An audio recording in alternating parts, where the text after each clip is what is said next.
Welcome to Beyond the Jersey, the podcast where we delve deep into the lives of student athletes beyond the field, court, and arena. I'm Dominique Darius, your host, and each week we'll embark on a journey to uncover the untold stories, passions, and triumphs of athletes that extend far beyond the uniform this year.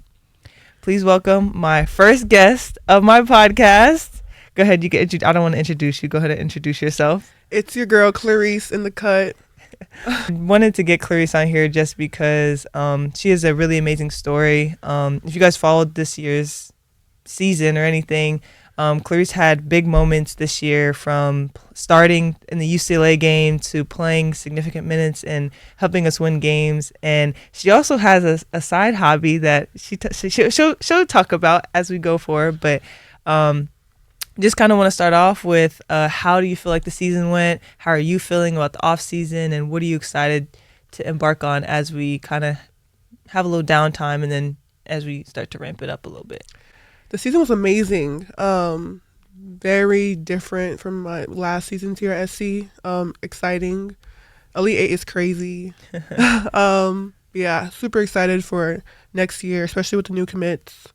This summer, just focus on me, my growth as an individual, a player, as a student, and just decided to just continue. Yeah, I think now we should introduce what are you majoring in? What's your major? So at SC, my major is Health and Human Sciences, on the pre-med track. So I want to go to medical school one day. So I'm taking all these different courses to be applicable for medical school.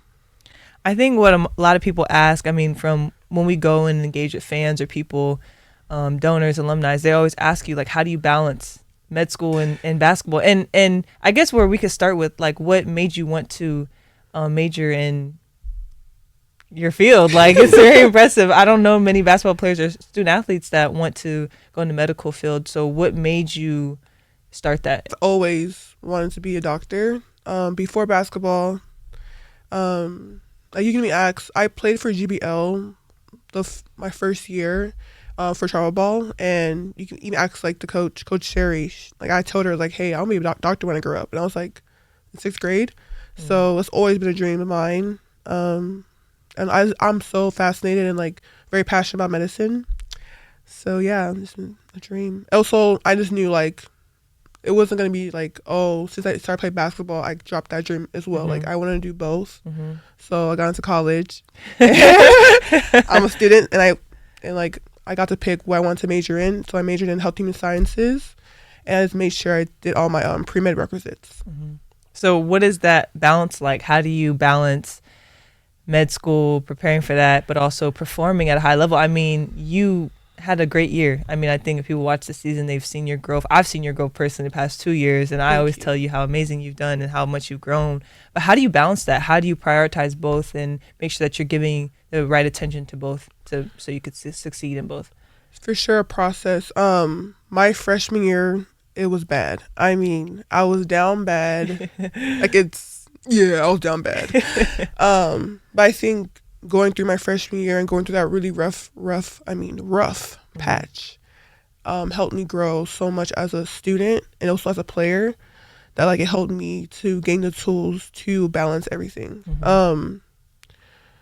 Honestly, when you have a passion for medicine and you want to do well, you're going to do everything you can to do well in your classes. So if that means studying on the plane before games, after games, long nights in library, sometimes like sacrificing your sleep, even though that's not good, but sometimes sacrificing your sleep, you're gonna do everything you can to do well in your classes, but also when you're on the court, being there for your team, locked in 100% as well. It's not easy, but I can't really tell you how to do it, but when you're in the moment and when you're in like my shoes, you kind of just like go with the flow. And also for sure sacrifices as well. Like sometimes you can't go to that party, or you can't hang out with a friend. You have to like really like isolate yourself kind of and really like focus and lock in on reading your book and studying, but also balancing as well, like having that support system around. It's really important. So yeah, I have a few stories. I mean, every time I walk into the locker room and we're before practice, after practice, you're on, because we share lockers, so you're in the locker next to me, and you're always studying. Like, you're always on your iPad, always studying. Or we're on the bus, like about to leave for a tournament or the weekend, Pac-12 weekend, you're on there studying, and I'm just looking at you like, man, like, I've never seen someone prioritize. And they always say, like, if it really matters that much, you're gonna make time for it. And I think you're the epitome of that. Like, you've chosen a path that's difficult, but at the same time, like, you've made a priority. And like, I think your story is so inspiring, and I think like this year people are gonna love your story even more because it's such a unique path. And I always joke with C, and I'm like, you're gonna be like that 6'6" doctor that everybody's looking at, like, wait, you used to play basketball? You'd be like, yeah, I did. Like, oh, I didn't figure, like, you're pretty tall. But I always think that's super cool, and I think your story's super dope, and I'm excited to graduate this year with you and like share that with you.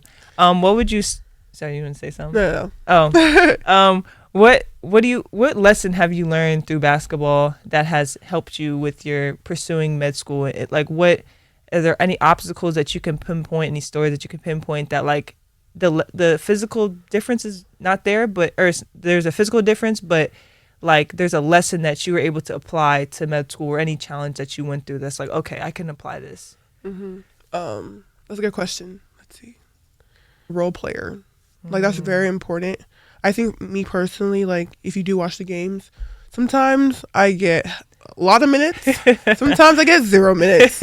But your ability to be locked in every single moment and just understand, like, whatever that's needed of me in this game, I'm going to do 100%. If that's me on the bench cheering someone on, or that's me in the game screening and rolling really hard. Yeah, I think for sure that's such an important role because, of course, like, it's not gonna feel the greatest all the time, but your ability to, like, put your feelings to the side and just do what's best for the team is going to it connects with school, because sometimes in a group project or something, you're just a role player. You gotta do your job and let someone else lead, or sometimes you gotta lead and, like, be active. I think for sure that has applied a lot in my studies, because sometimes I'm there and I'm like the main person, like, facilitating the study groups and stuff. And sometimes I'm just there learning and absorbing as a sponge. But yeah.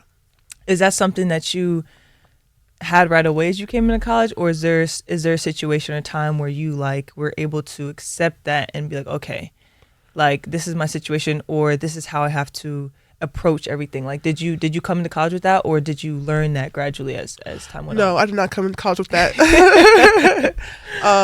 I came into college with the expectation that, I'm gonna do great in school, I'm gonna be great in the court. I just had this, like, really, like, amazing picture, and, like, me personally, I'm a perfectionist, so like when I have a picture in my head, it has to, like, go exactly the way in my head. And baby girl, I got to college, it hit me bad. Like, I was like, what is going on? Oh my gosh. I remember my freshman year, like, I just kept on trying and trying, and just, like, each and every time I failed and I failed and I failed. I was failing in the classroom, I was failing on the court. I was failing, like, in every aspect. I was failing. It was just bad. Like, I was down bad, and I just kept on failing. I remember it was the summer. It was that summer after my freshman year. Mind you, I'm trying, not going anywhere. And I feel like I'm just drowning. I'm just, like, drowning in everything. I can't get up. And at the time, I was taking calculus at El Camino. And I was, like, taking the bus from, like, summer practice to El Camino and then back, like, every day. And El Camino, like, calculus was hard. I'm failing those tests too. And I remember the following day, I came back to, like, practice whatever, and I remember going upstairs to practice early, going to the bathroom in the arena, and just sitting down in the bathroom stall and just crying. I mean, like, I was devastated. Like, no. No, like, I was just like, bro, like, I sat down, I just cried, and like I think that was my lowest, because I feel like it was literally a sense of, like, I can't do this anymore. Like, I'm incapable I can't do it. There's no point. Like I literally just want to give up and just sit there and just like soak. But there was like this like feeling, or there's like this like feeling, or like this voice in my head telling me like, please gotta get up. We gotta practice. You can't miss it. Come on, let's go. You gotta get up. And yeah, I got up and I practiced. And I remember afterwards, Coach Neka, assistant coach at the time, came out to me and said, "Hey, Ray was saying you had a bad day, and to go easy on you today." And I thought that was so cute. But I think that was the moment. Or also, Neka explained to me too at that moment, like those expectations in your head and like what you expected. It's clearly not going the way you want, but you kind of have to just let go of those expectations and just like be a role player and just like figure out what your role is and just do that, if that makes sense. So that's in like basketball, just working hard and like figuring it out as you go. Same thing as school, just working hard in the classroom and like whatever is needed of you, you do it, and then it'll all like kind of figure out itself in a way. No, for sure. I mean, I feel like that's a lot of people's experience in college. I mean, having to balance two things at once, whether it's family, friends, your personal life, and to be able to, I mean, take that information and apply it. I mean, kudos to you, because I think a lot of people, they'll hear that and be like, okay, cool, I'm gonna still do what I want. And it usually ends up bad, you know, but when you're able to apply exactly what's being told in a way that's going to help you and to trust your coach, that's significant.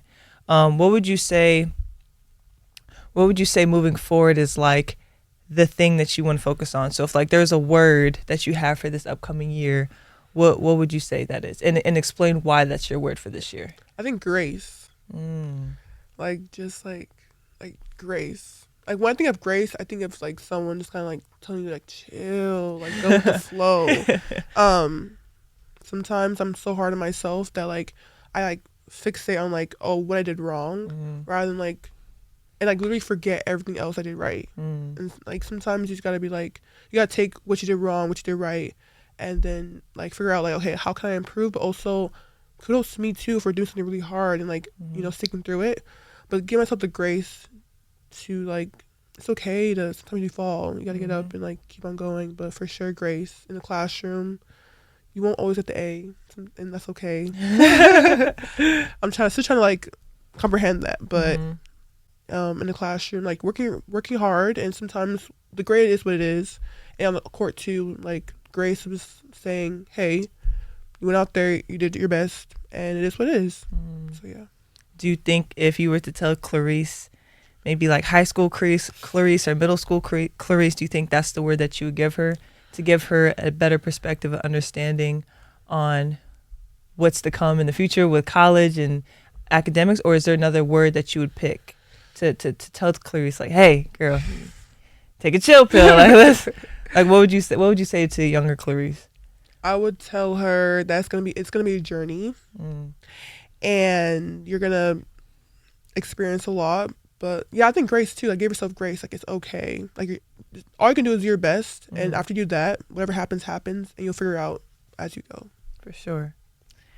All right, y'all. That's a wrap for today. Thank you so much, Clarice, for being my first guest on my podcast, Beyond the Jersey. Hope you guys liked our first episode, and stay tuned for more. I appreciate you, Clarice. Sounds good. Thank you so much. Of course. It's a wrap.